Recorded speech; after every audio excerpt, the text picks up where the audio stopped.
Bonjour à tous, c'est Claire, bienvenue dans cette vidéo où je vais vous présenter mes top 5 de l'été, les jeux avec lesquels je vais plus particulièrement travailler cet été. Et le premier par lequel je vais commencer, c'est un jeu que vous connaissez, que je vous ai déjà montré plusieurs fois, puis j'ai fait une review il n'y a pas très longtemps. C'est le Lumina Tarot, donc voilà, avec sa belle boîte. C'est un jeu auto-publié qui est fourni avec un super livre. Alors j'aime énormément l'énergie qui se dégage de ce jeu-là. Pour moi, il a quelque chose. En plus, il a une odeur qui me plaît. C'est bête à dire, mais c'est vraiment quelque chose d'important. Et puis j'aime beaucoup la façon dont le jeu représente les cartes. Je trouve qu'il y a un côté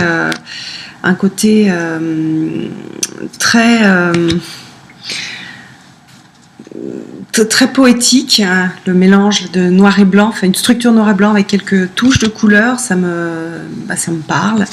J'aime le côté symbolique aussi, hein, sur certaines cartes, on retrouve presque le tarot de Marseille avec juste un nombre de coupes là, mais avec toujours des petits indices qui font que moi ça marche pas mal en intuitif. Donc voilà, c'est le premier jeu. C'est le premier jeu et certainement celui que je vais continuer à utiliser le plus. Donc ça, c'est le Lumina Tarot. Alors après, autre jeu que je vous ai déjà montré récemment, c'est le Heart of Fairy Oracle de Brian Froud, que j'utilise conjointement avec son autre oracle, qui est l'oracle des fées, enfin de Fairy Oracle. Donc voilà, c'est-à-dire que j'ai les deux qui sont dans la pochette. Et puis j'utilise soit un, soit deux, soit en association. Donc celui que j'ai depuis beaucoup plus longtemps, c'est celui-là, c'est l'oracle des fées, de Fairy Oracle. Voilà, je vous montre un petit peu. J'ai pas mal travaillé avec, hein, plutôt pour moi. J'ai pratiquement pas fait de tirage pour les autres, ou quelques-uns, mais pas énormément. Ces jeux-là, ils ont une énergie particulière.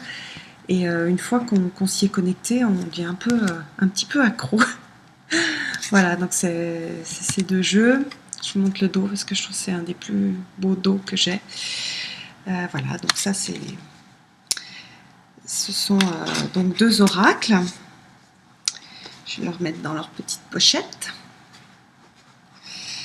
Hop là. Oh. Voilà, alors après le suivant, c'est un tarot. J'ai pas trop bossé avec, j'ai fait une petite pochette, mais j'ai pas bossé beaucoup avec, et je l'aime bien, j'aime son côté dépouillé, j'aime la douceur des illustrations. Il a aussi, un peu comme dans le Lumina, cette structure noir et blanc avec des touches, là c'est des touches aquarelles. On a l'impression qu'il y a peu de choses, mais il y a beaucoup d'indices en fait, et avec l'intuition, il apporte des messages. Voilà, j'aime beaucoup ce jeu. J'ai vraiment envie de plus me connecter avec lui, donc je vais bosser avec lui pour développer un peu ce lien particulier que chaque cartomancien développe avec ses cartes. Donc voilà, je remets dans la petite pochette, donc que je suis assez fière d'avoir réalisé avec mes petites mains et ma petite machine qui date de 1950. Hop, voilà. Alors ça, c'est le troisième. Le quatrième jeu, je ne vous l'ai jamais montré, je vous le montrerai, je ferai une review après. C'est Omega Land, c'est un tarot qui est dans un monde post-apocalyptique. C'est un tarot qui est assez masculin, donc je pense que les hommes qui parlent anglais, parce que c'est une base anglaise, devraient l'apprécier. Il a un petit côté des années 50, hein, les personnages sont dessinés un peu style années 50, et puis donc il y a tout un monde post-apocalyptique. Bon, je vous montre pas trop parce que je ferai une review, mais voilà, c'est un jeu avec lequel je vais commencer aussi à travailler, qui a une énergie très différente des précédents, bien sûr. Et puis enfin, le dernier, c'est pareil, j'ai fait une review récemment. C'est l'oracle enchanté de Barbara Moore. Enfin, c'est Jessica Galbraith qui a fait les illustrations.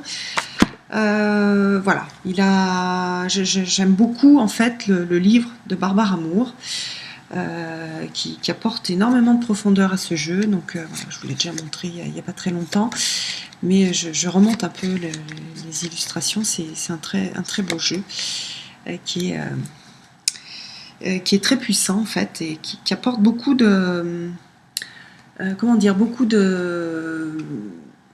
de guidance en fait, qui apporte du bien-être et puis des petits exercices qui me plaisent beaucoup, qui ont été imaginés par Barbara Moore.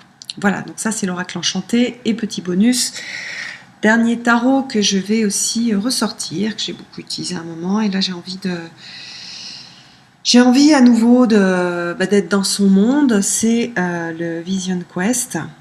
C'est une base, pas Rider-Waite, c'est une base plutôt type tot, du tarot tot.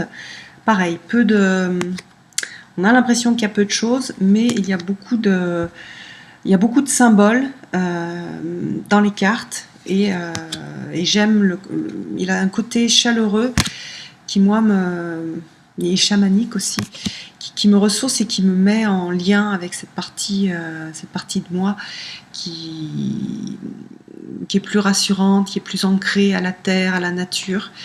Et j'en ai bien besoin en ce moment, donc c'est vraiment un jeu que j'ai envie de ressortir et avec lequel j'ai envie de travailler. Voilà, bah écoutez, j'espère que cette vidéo vous aura intéressé. N'hésitez pas à partager aussi les jeux avec lesquels vous allez tirer les cartes. Je vous donne rendez-vous pour une prochaine vidéo. Bye bye!